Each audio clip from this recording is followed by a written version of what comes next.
করে রেখেছি, ইয়ে করা হয়নি। দিয়ে দাও, সম্পূর্ণ দিয়ে দাও।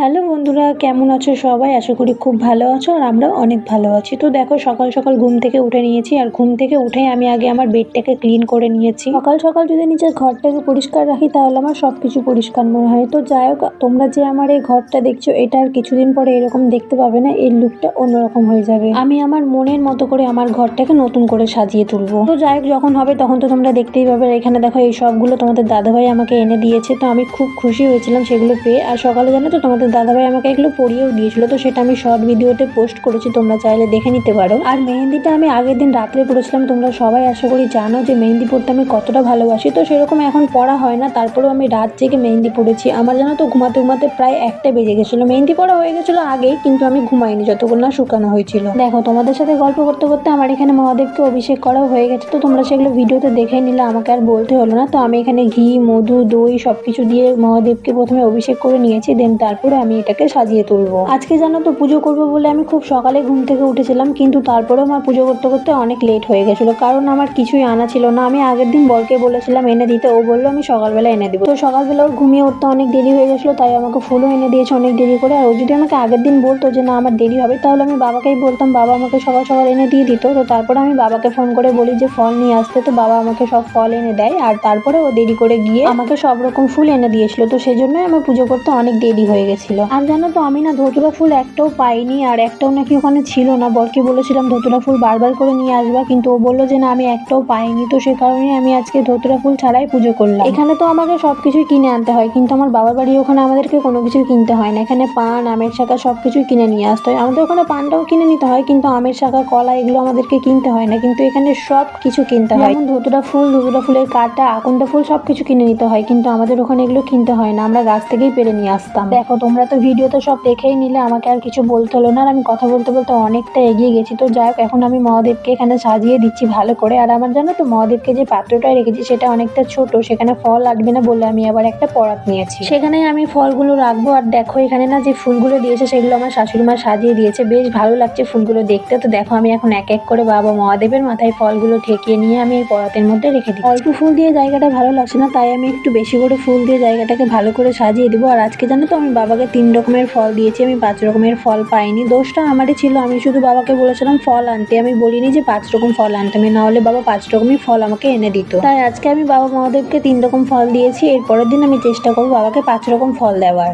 ওম নমঃ শিবায়, ওম নমঃ শিবায়, ওম নমঃ শিবায়, ওম নমঃ শিবায়। হর হর মহাদেব, হর হর মহাদেব। আমাদের মনে সব আশা পূর্ণ করো, আর সবাইকে ভালো রেখো। তো আমি প্রথমে বাবার মাথায় জল ঢেলে নিলাম, তারপরে আমার শাশুড়ি মা এখানে জল ঢালছিল। শাশুড়ি মায়ের জল ঢালা হয়ে গেছে, তো এখানে একটু গুছিয়ে নিচ্ছিল সব জিনিসগুলো, আর আমি তোমাদেরকে দেখাচ্ছিলাম। তো বাবাকে সব রকম ফল মূল সাবু সবকিছু দিয়ে এখানে বাবাকে ভোগ দিয়ে দিয়েছি। তারপরে আমরা বাইরে চলে গেছিলাম 2 মিনিট পর্দা দিয়ে, তারপরে আবার ঘরে এসে আমরা কিছু ছবি তুললাম, ভিডিও করলাম। আর দেখো, তোমাদেরকে পুরো ঠাকুর ঘরটা দেখাচ্ছি, কেমন হয়েছে আমাকে অবশ্যই জানিও। ভোগ প্রসাদ কি কি ছিল তোমরা তো দেখেই নিলে। আর আজকে জানো তো, গোপুসোনাকে আমি স্নান করাইনি, আজকে শাশুড়ি মাই স্নান করিয়েছে, আর রেডিও গোপুসোনাকে শাশুড়ি মাই করিয়েছে। তারপরে প্রসাদগুলো তুলে নিয়ে আমরা চলে আসলাম আলতা পড়তে। তো প্রথমে শাশুড়ি মাকে আলতা পরিয়ে দিলাম, তারপরে মা চলে গেল নিচে, আর আমি এখন আলতা পরে নিচ্ছিলাম। তো আমারও আলতা পরে হয়ে গেছে। তার কিছুক্ষণ পরে তোমাদের দাদাভাই আসলো, তো আমি বললাম যে আগে জলটা বাবার মাথায় ঢেলে নাও, তারপরে খেতে চলো। আজকে নিরামিষ করেছি, আর তোমাদের দাদাভাই জানো তো উপোস করেনি, কারণ ওর এত কাজের চাপ, সেই চাপেও উপোস করে থাকতে পারবে না। আর আমি আর আমার শাশুড়ি যেহেতু উপোস করেছিলাম, সেজন্য আমরা ফল মূল সাবু এসব খেয়ে সারা দিনটা কাটিয়েছিলাম। বাবা আর বরের জন্য নিরামিষ ভাত তরকারি করে দিয়েছিলাম। তারপরে সন্ধ্যা হয়ে গেছিল, তো সন্ধ্যাবেলা আমি আর আমার বান্ধবী ললিতা একটু গেছিলাম ঘুরতে, কারণ বাড়িতে বসে থেকে দুজনেরই ভালো লাগছে না, যেহেতু পেটে খিদে, কারণ ফলমূল খেয়ে তো আর পেট ভরে না। এই জন্যই ওকে বললাম যে চল একটু ঘুরে আসি বাইরে থেকে। দেখো, কষ্ট করলে কেষ্ট মেলে, আর এটাই আমি মানি।